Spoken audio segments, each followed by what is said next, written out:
السلام علیکم. نن سبا د اختر په دې ورځو کې ډېر خلک چکر ولتلیو. کالام ته څوک ځي، څوک ښوونځي ته ځي، ګلګت ته ځي، ناران ته ډېر زیات خلک ځي. ما پرون په فیسبوک خپل یو تصویر ورکړی و. تصویر ما زاړه تصویرونه کته نو د 1993 زما د ناران د یو ټریپ تصویر و چې کله جیل سیف الملوک بالکل واوره وی په هغې ورځو کې مونږ تلي وو او ارزانه زمانه وه. ما سره یو اف ایکس موټر او د هغې چې و نو ډېر زبردست ګاډی و. په دې اف ایکس کې څوک چې ګاډو شوق کوي پته یې ورته هغه فرنٹ ویل ډرایو و او د فرنٹ ویل ډرایو دا فایده وه چې په ګلیشیرو کې به ډېر ګاډي ولاړو او موږ به پې ډېر په اسانه واوړېدو. نو زما یو درې ملګري وو، یو احمد حسین و د مردان، یو اسلم خان و، څه د کمنۍ ملګري دوستان، دا درې واړه مونږ تلي او دا کم ټور چې اچانک جوړ شي د هغې خوند ډېري. کم چې ته پلانینګ کوې چې په را روانه میاشت کې به ځو، هغه نه سر ته اکثر نه رسي. مازدیګر اچانک مونږ فیصله وکړه او روان شو. رسالپور ته چې راورسېدو هلته راته ګاډي کې لږ فالټ راغی، هغه مو ټیک کو او ارزانه زمانه وه. پیټرول ټینک به مو ډک کو، پروا به مو نه وه. شپه مو په ایبټ آباد کې وکړه. په سبا چې روان شو ناران ته په اول ځل تلو، د لارو راته پته نه وه، په تپوس روان وو. خو لارې هغې ورځو کې ډېرې خرابې وې، څه جوړېدې، څه کچه وې، دوړې وې، ډېرې زیاتې ګنده لارې وې. بهرحال مونږ ناران ته ورسېدو. نو بیا جیل سیف الملوک ته د تلو پروګرام چې و، د جیل ته خلک به په هغې موده کې په درې طریقو تله. یو به پیدل تله، یو به په ټټوانو تله، اسونه به هلته په کرایه میلاوېدل، او یو چې به کله لاره کولاو شو نو بیا به جیپ میلاوېدو.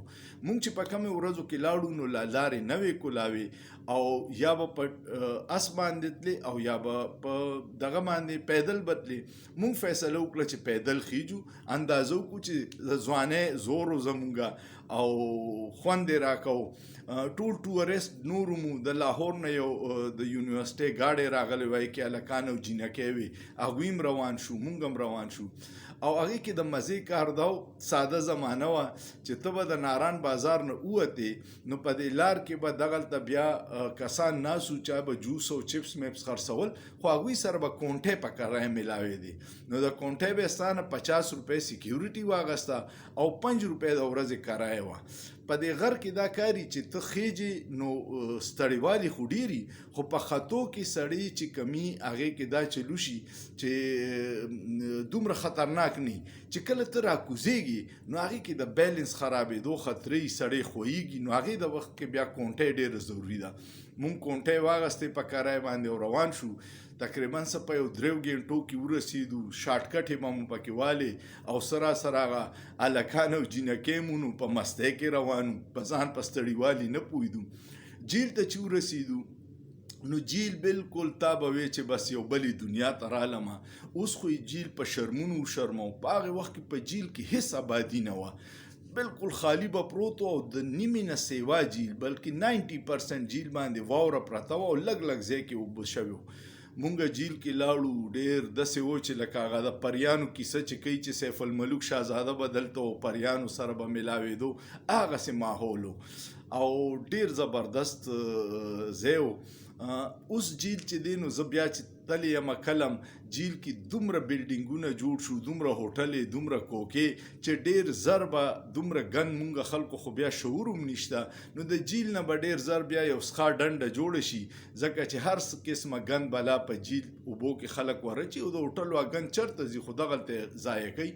نو دا پکې پکار ده چې ټوریزم والا نور په هلته په کنسټرکشن پابندي ولګي او د دې صفایي سختۍ سره دغه وکړي. هلته پکې یو بل ډېر د مزاح کار و چې هلته به لوکل خلک ګرځېده او تا ته به یې د سیف الملوک شهزاده کیسه کوله او د هغې به یې 10 روپۍ اخیستې. زه داسې د جیل په غاړه ګرځېدم چې رالم، زما هغه یو ملګری ګیر کړی و، 10 روپۍ یې ترې اخیستې وې او د شهزاده کیسه یې ورته کوله او دې نیمې ته رسېدلی و. نو ما هغه ته وویل چې اسلم خانه ته یې واوره او ته به یې بیا ما ته په 15 روپۍ په ارزان ریټ باندې وکړي. ډېر ساده زمانه وه. کیسه مې دی له راغستې وه چې اوس خو په زرګونو روپۍ لګي.